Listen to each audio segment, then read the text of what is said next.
the war-torn skies of Europe with Hitler's mighty Luftwaffe. Messerschmitt's Me-110 destroyer, an all-purpose night fighter, escort, and dive bomber of unequaled versatility. Whether battling Spitfires high above Britain or defending the fatherland from devastation by Allied bombers, the 110 was a vital weapon in the Nazis' aerial arsenal. Tonight, fly with the elite airmen of the Third Reich on wings of the Luftwaffe.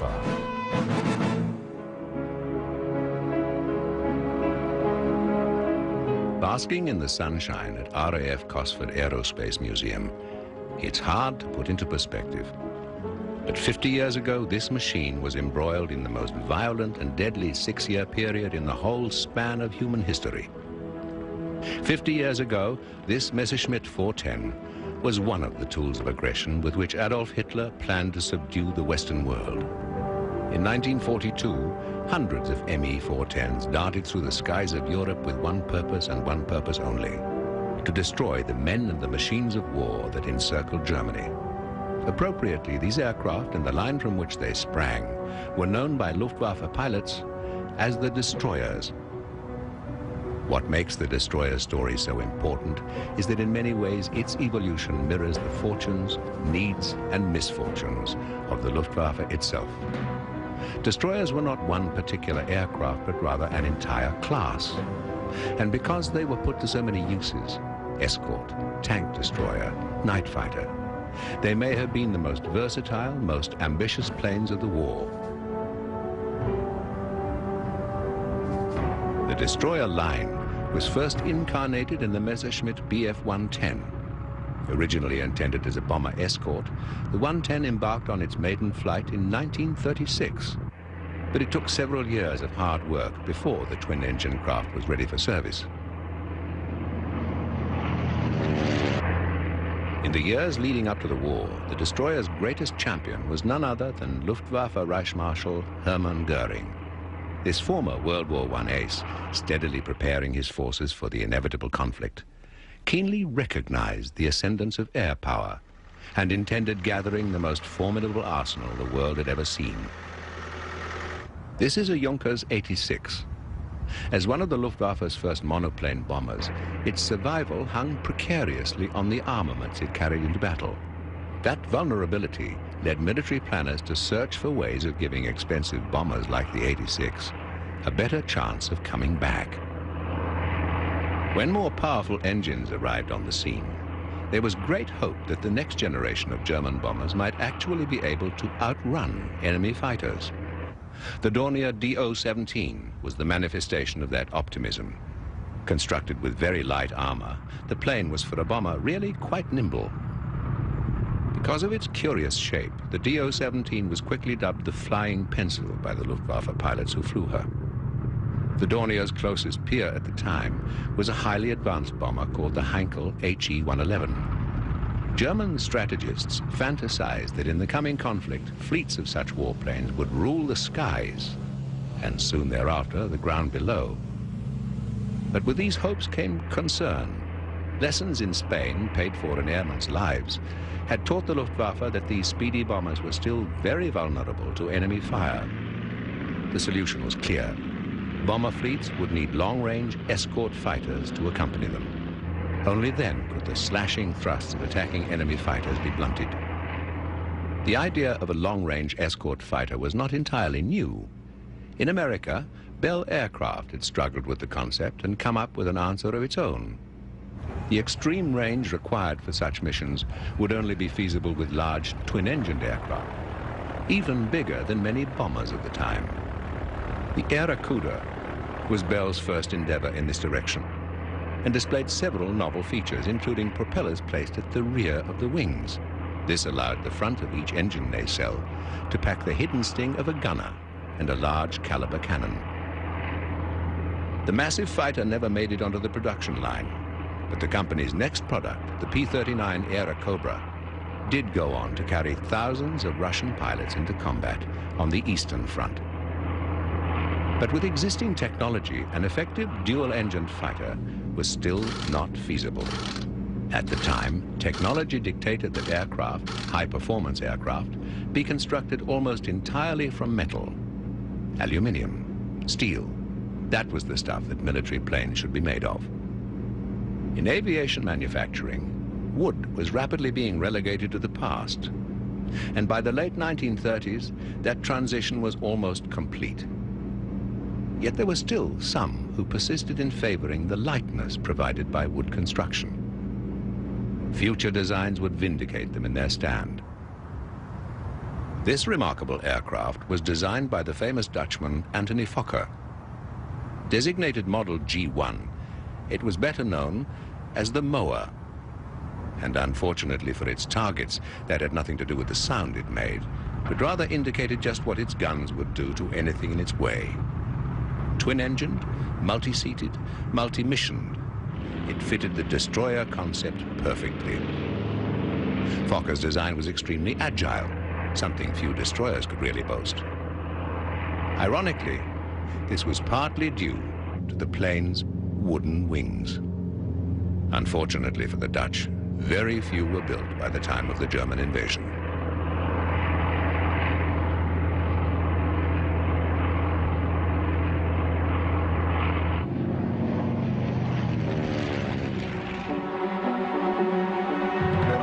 September the 1st, 1939.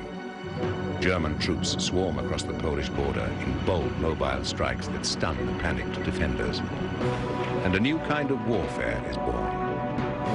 The Germans called it Blitzkrieg, or lightning war. Polish lines are rapidly penetrated by highly mobile German panzer divisions.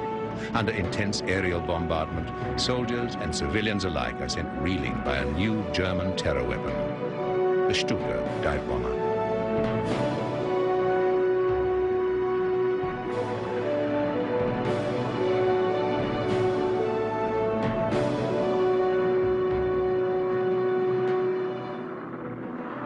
Germany's twin-engine bombers, unchallenged by Poland's antiquated air force, fly with impunity and wreak destruction on Polish cities. Messerschmitt 110s, freed of their escort duties, are able to assume an offensive role as ground attack aircraft.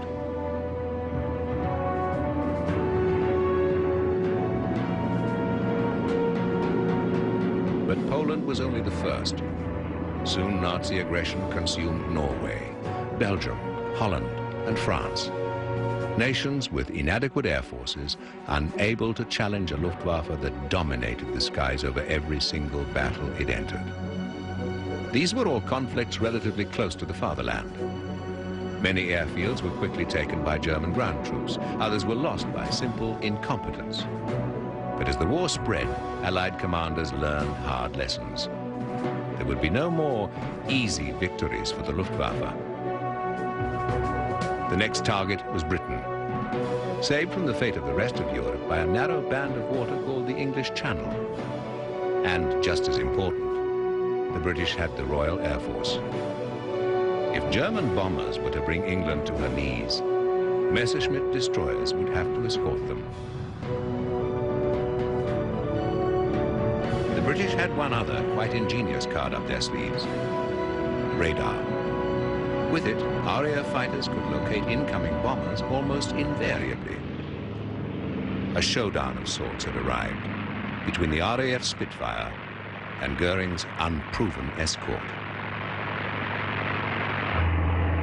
Caught momentarily without escort, German bombers like this HE-111 were easy prey. From nearby, 110s close in to defend the bomber, and with the advantage of height, target the Spitfire. But this film shot from a 110's gun camera illustrates the destroyer's basic flaw. Over 60 miles per hour slower than the British plane, they could never outmaneuver the single-engine fighters. The Spitfire simply flies out of reach. In a few desperate days, the theory of Goering's destroyers was tried, tested, and abandoned.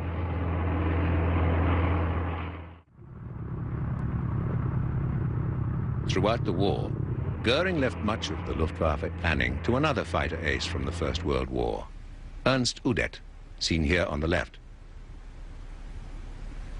Goering asked him. Goering was his comrade in the fighter squadron of Richthofen, and he asked him, or maybe he forced him in, to the new German Air Force Act. You have to come. You, as a hero of World War I, you have to come to this world. And he did. And he was lucky, and his life was flying. And then later on, he was put in a position where he had to plan all the new developments and the new policy, where we go in our armament, in our equipment. And this was maybe a too heavy load on his shoulders. And then I think, you know, he was a wide and world-open cosmopolitan. And I can imagine that he was not too happy in this very strict political situation he was put in. Udet was instrumental in the development of the Luftwaffe's first dive bomber, the Henschel 123. Originating from an American concept, the biplane Henschel remained in service almost throughout the entire war.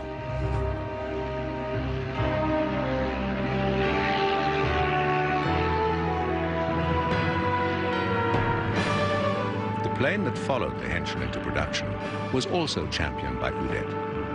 As the next generation dive bomber, for millions, it would come to symbolize Nazi terror in the early years of the war.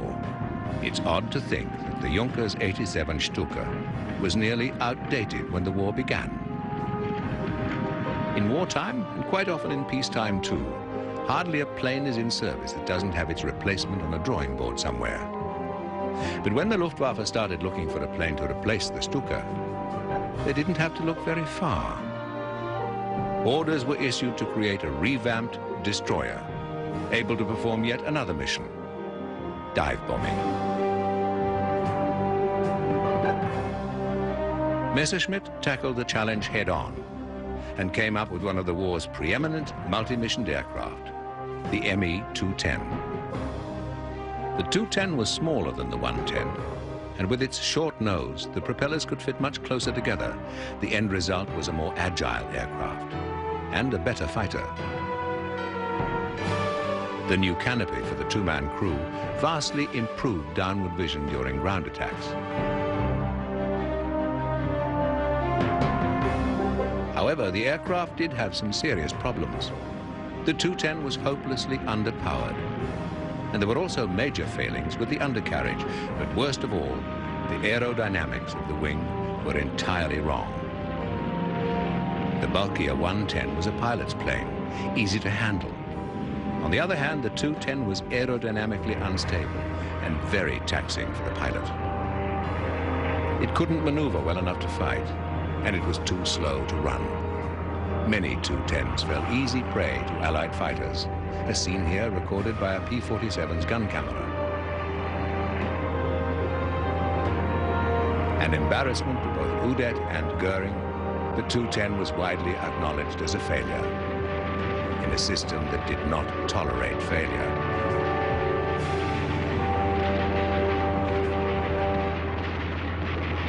Goering, at that time, he had a very bad reputation already throughout the Air Force. He was a man, pompous man, you know, showing off, and he wanted to be what he wasn't.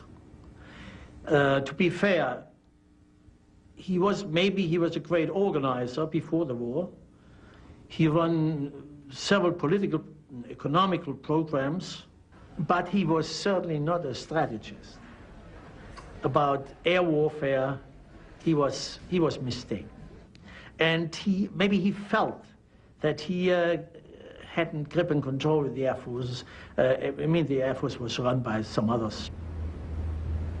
The Messerschmitt Me-410 was virtually indistinguishable from its predecessor, the 210.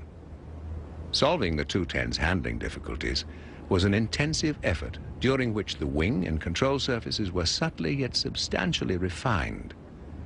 The resulting 410 was a much better balanced aircraft and was by far the most advanced of the destroyers.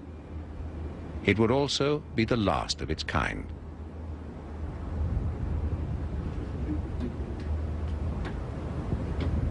The Hornet was a truly innovative machine. In the cockpit, the pilot could look down between his feet for an unobstructed view to the ground below. The plane, small as it was, had an internal bomb bay, thus eliminating the drag that external bomb racks caused. The bomb bay could hold two 2,205-pound bombs or 8 110-pound bombs.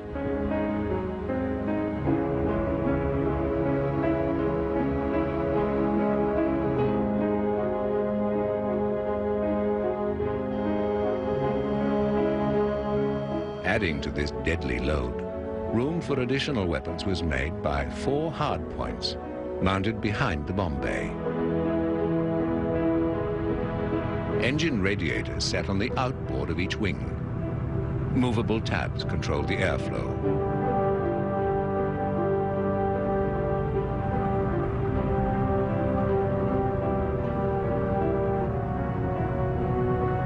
In its day, the Messerschmitt's wing was a marvel of engineering.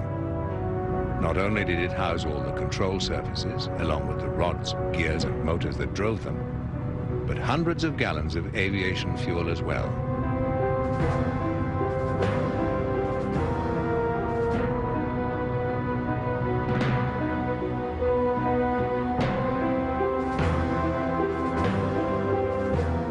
These are the leading-edge slats adopted for most Messerschmitt designs. These are the dive brakes.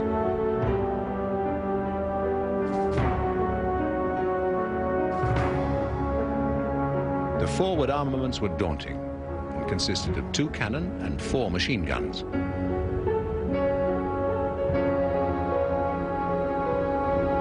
The destroyer's defensive sting was controlled by the 410's radio operator.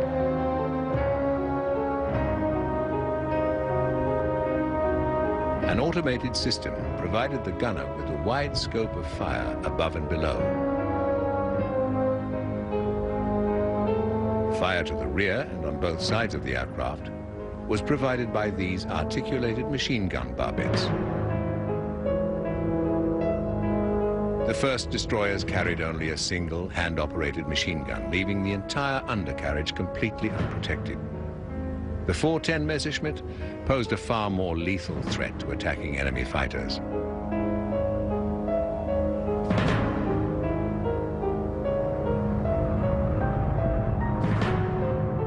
With bigger engines and few of its predecessors' bugs, the 410 was a forbidding aircraft. Nevertheless, one persevering destroyer flaw would haunt it time and again: its power-to-weight ratio, because the plane was designed to do too many jobs. Ironically, by the time this improved destroyer was ready for action, the Luftwaffe's need for an escort fighter had disappeared. For Germany was no longer the hunter, but the prey.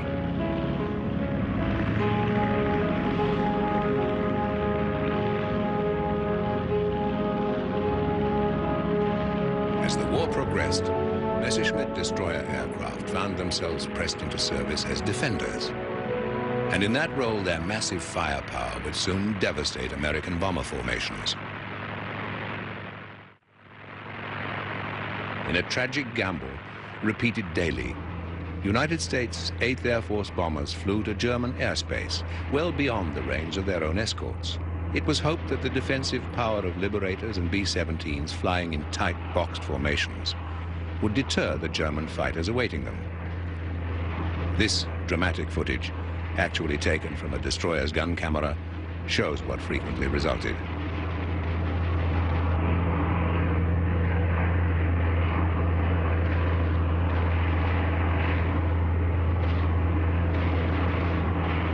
For a while, twin-engine destroyers were even more effective than the single-engine fighters normally used to intercept Allied planes. The destroyers had greater endurance, and they could stay airborne for up to 3.5 hours. Moreover, they packed such immense firepower that during the 3.5 hours, they could truly decimate the incoming bombers.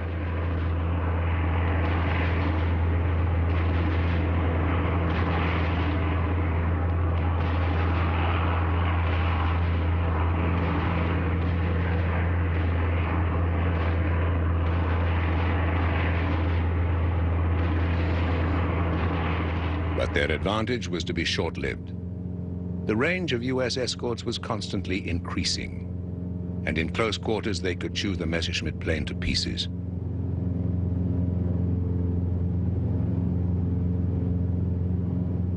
This 110 is being attacked from below and hasn't the slightest chance of shooting back. And even the sturdy destroyer cannot sustain so many hits and survive.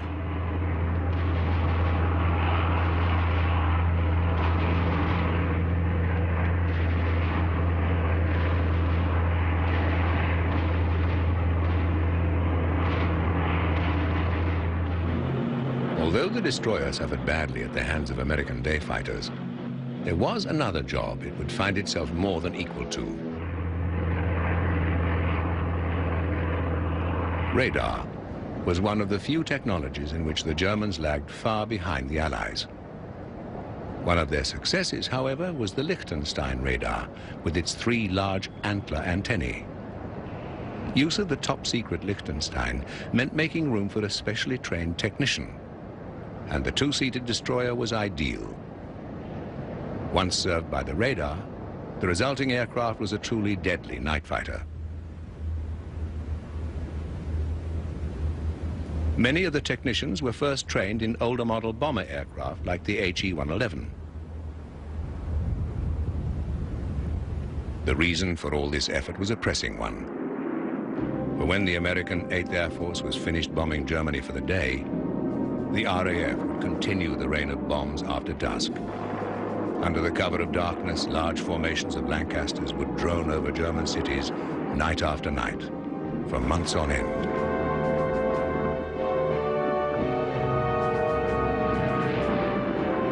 As German industry suffocated and thousands died, a solution was desperately sought.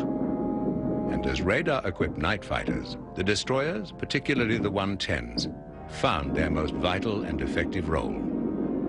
Their great range enabled them to follow British bombers both to and from the target zone. And they would down thousands before the war was over.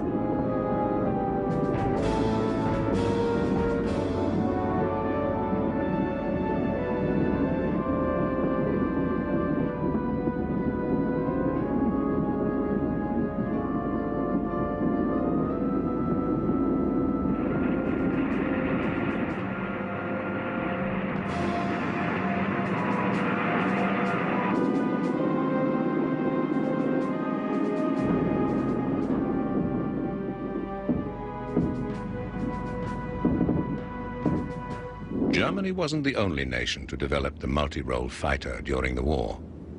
The British had the Bristol Beaufighter, powered by 2 Pegasus radial engines. Reasonably successful in ground attack, the plane proved lethal to naval targets.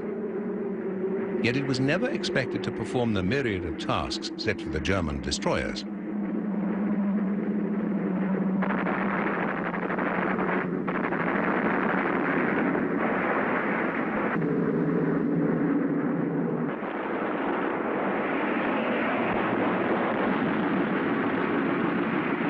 Russia's counterpart to the 110 was the Pe-2, one of the earliest Soviet aircraft constructed entirely of metal. A very effective ground attack weapon.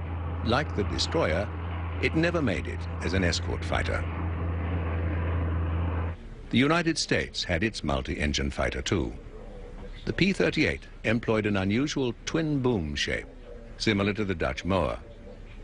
The Lightning, as the British called it, was never designed for a wide range of missions, but was deadly as a single-seat fighter.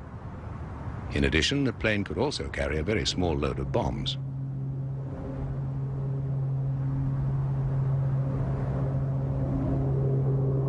From the outset, the Lightning was designed with one thing in mind: speed.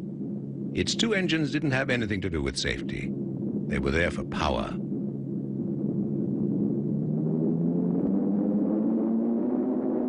Turbo superchargers were installed to get the very last ounce of speed.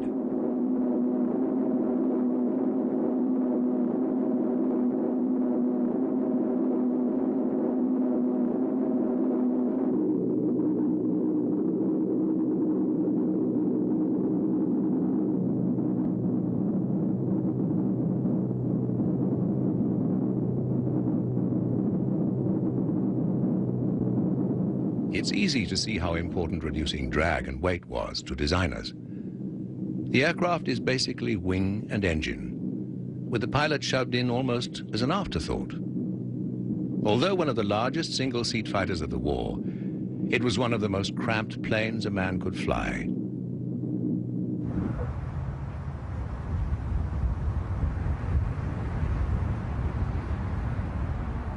Towards the end of the war, some Lightnings were modified into night fighters. With a cramped space made even smaller, the plane could hardly accommodate the extra man, a problem that Messerschmitt destroyer crews never had.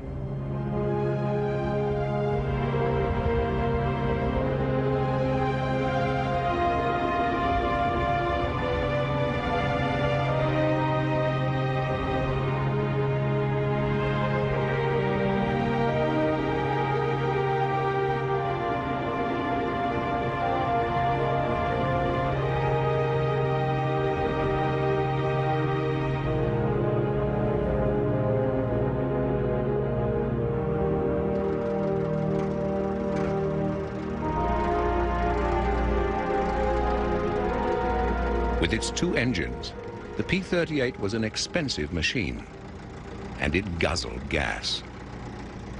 But that was just fine with the men who flew it, because the aircraft had one advantage that every pilot loves. It was ruggedly dependable. Conventional wisdom at the time said that if a plane was to be durable, it would have to be all metal, made of castings and aluminium. Born of heavy industry, by necessity it was a product of the forge, the metal shop, and the assembly line. But as always, there was one exception to the rule: the Mosquito. Of wooden construction, it was a brilliant idea that the British almost rejected, and only survived because of the acute wartime metal shortage. The Mosquito was not really a destroyer. It was produced in several different versions, each very good at its assigned tasks. But all of the planes had one common trait: their light but strong airframes, which made them so fast there was no need for defensive armaments.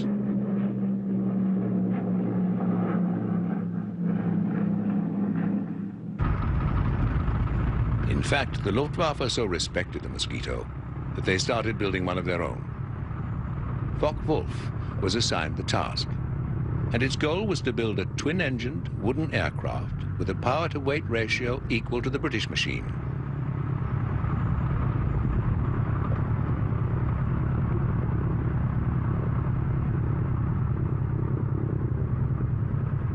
Under the guidance of Kurt Tank, the company embarked on the daunting task of designing and constructing a 400 miles an hour aircraft in just 10 months. Achieving this meant developing an entirely new process of molding wood in huge presses. The airframe had to be worked to extremely fine tolerances, because if wood was to substitute for metal, everything had to fit perfectly. The other ingredient essential to the project's success was a new synthetic resin called Tego film. This was the real key, because it bonded the wood with the necessary strength to cope with the stresses of landing and takeoff.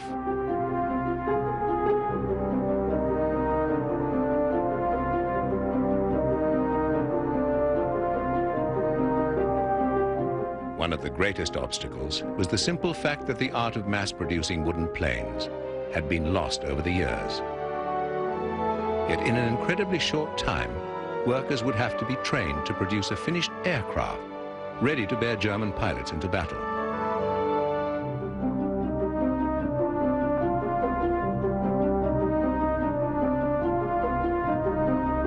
One of the greatest benefits of wooden construction was that the protruding rivets inherent in metal aircraft were no longer needed.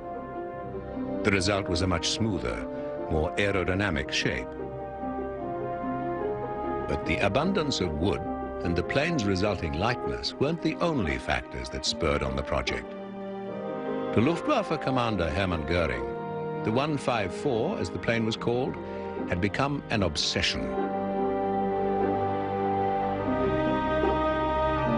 British Mosquitoes inspired both fear and respect, in the Luftwaffe pilots who faced them.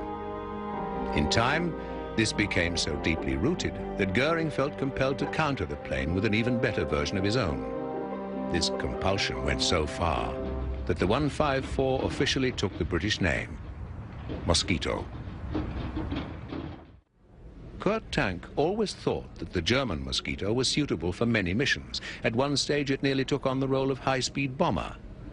But as the intensity of RAF raids increased, its night fighter role became vital.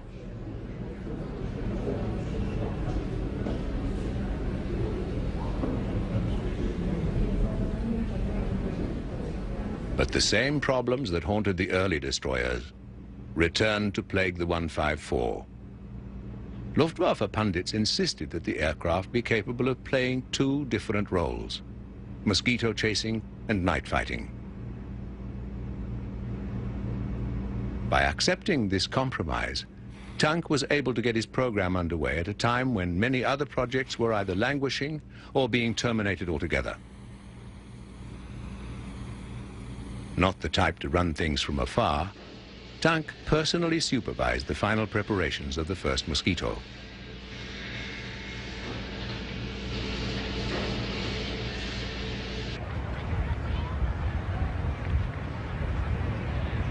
On July the 1st, 1943, the first TA-154 rolled out onto the field at Langenhaven.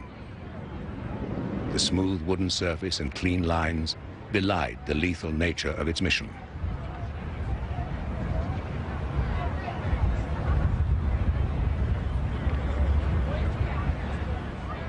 All involved held high hopes for its future, reckoning that here was the plane that could face down the British Mosquito. With Hans Sanders at the control and Walter Schorn in the back seat, the 154 took to the air on its maiden flight.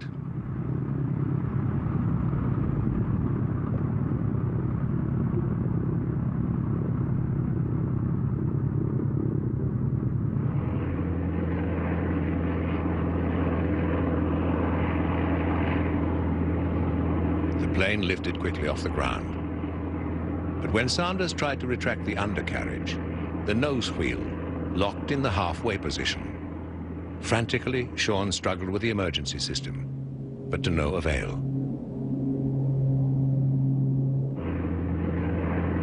The gear finally locked down, only under the impact of landing. Despite minor problems, the 154 project made steady progress. But then, it came to a halt one night when British bombers unknowingly did themselves a service by attacking the town of Wuppertal, destroying the factory that made the Tiger film resin. Designers desperately searched for a substitute. What they found, however, was a compound that actually ate into the wood. In their haste to keep the project rolling, several planes crashed in testing. Tank had no choice but to suspend production. For this prudent act, he was tried by Goering on a charge of sabotage. But even in Nazi Germany, that was considered a bit far-fetched. And shortly thereafter, the charges and the 154 project were dropped.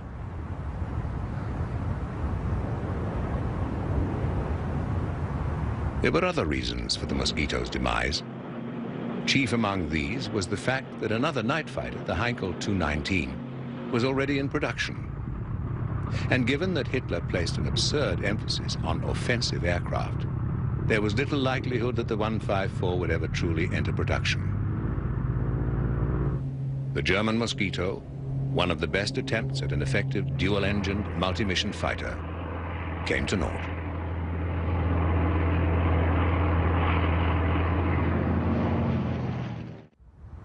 The Dornier 335 was Nazi Germany's final and most novel attempt to exploit fully the potential of dual-engine piston power. Although not a destroyer itself, the plane was slated to perform a myriad of tasks, many of which mirrored those taken on by the destroyer aircraft. The 335, called the Arrow because of its cruciform tail assembly, featured a unique propeller arrangement, with one fore and one aft at the fuselage. The power of both engines was applied not to the wing, but directly to the fuselage. This centerline thrust concept made it the fastest piston-powered aircraft in history. The Arrow would have been produced in at least 2 separate versions, a single-seat fighter bomber and a 2-seat night fighter.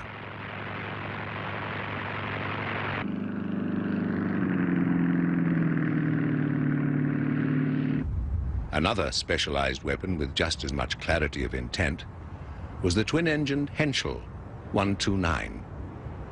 Not terribly fast because it didn't have to be. It was a true ground attack aircraft. In Russia, when the Wehrmacht began to crumble before the Red Army's onslaught, the 129 decimated Soviet tank columns all along the Eastern Front.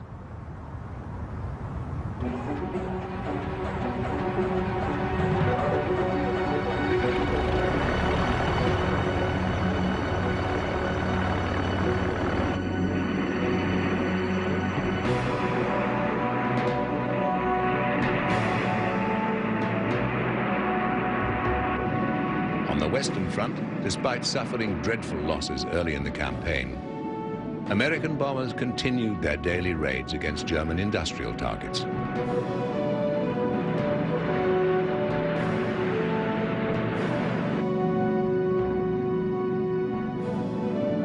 Although 8th Air Force fighter escorts had slowly extended their range, the final leg of many U.S. bombing missions left the Liberators and Flying Fortresses totally unprotected.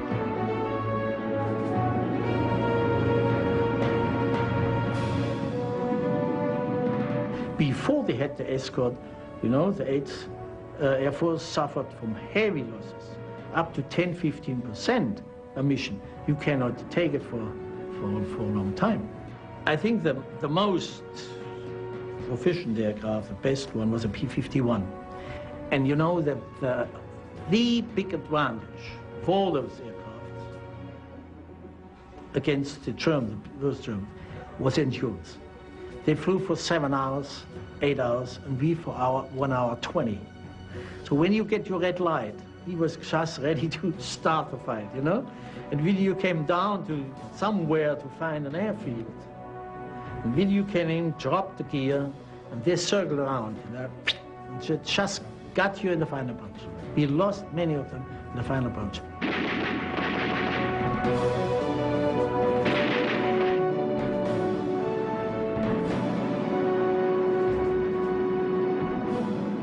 Like the British Mosquito, America's P-51 struggled against cancellation from the very beginning.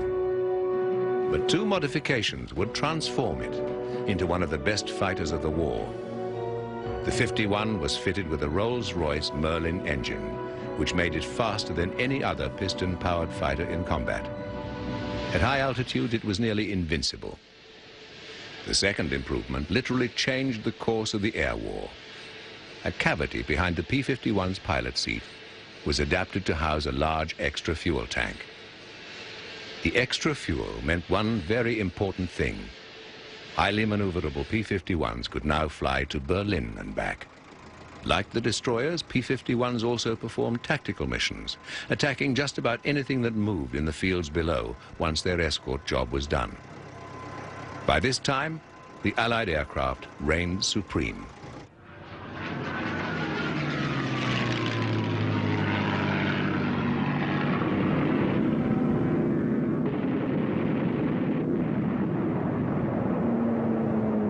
So, were the destroyers a failure?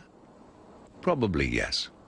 But the real fault lay not with the machines, but with the men who so drastically convoluted their purpose. Fighter bomber, escort, dive bomber, night fighter, no one plane could possibly be all of those. The problems with underpowered engines, faulty aerodynamics, and widely varied armaments reflected attempts by the Luftwaffe bureaucracy to design a jack-of-all-trades. The price for this indecision was high. With better machines, many Luftwaffe pilots who didn't make it would have surely survived the war. One particular casualty was Ernst Udet. Following the Me-210 debacle, he took his own life. The 210's failure was a particularly ugly episode. In fact, certain high-ranking members of the Luftwaffe insisted upon the resignation of Willy Messerschmitt himself. But they never got it. The Tu-10 wasn't just an embarrassment. Conservative estimates indicate the cost to the Luftwaffe as some 600 aircraft. Upon his capture, Goering is reputed to have claimed bitterly that he might have lived longer were it not for the Tu-10. Ironically, the search for a long-range escort aircraft didn't end in a twin-engine plane as the Germans had planned. Instead, the answer was much simpler. The P-51, a single-seat, single-engine fighter that the Americans simply crammed with fuel. As an attack aircraft, the destroyer's role was probably best manifested in another Allied plane, the wooden British Mosquito. Ironically, the P-51 and Britain's Mosquito were so unappreciated at the time that they both narrowly escaped being scrapped. But Messerschmitt's credibility was impeccable, and for that reason the company had the luxury of being able to fail. But the company was no stranger to success. And during the course of the war, one legendary Messerschmitt practically filled the skies. Called the Me-109, over 30,000 were built.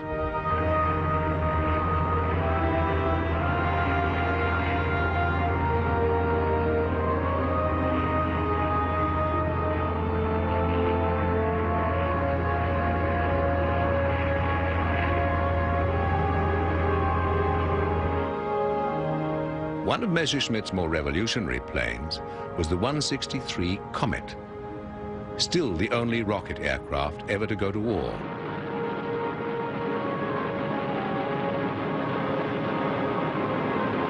The achievements of the 163 paved the way for supersonic flight.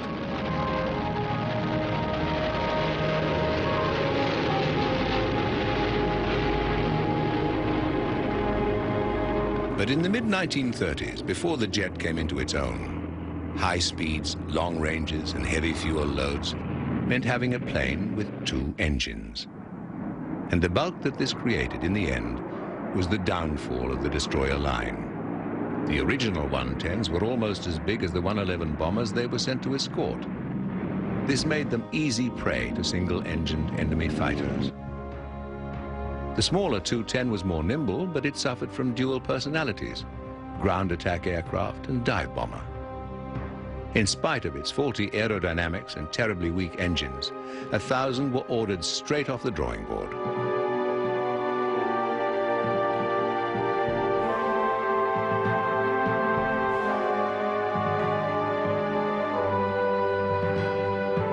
When the 410 came on the scene, refinements in the wing and more powerful engines had finally produced the kind of destroyer the Luftwaffe had been searching for.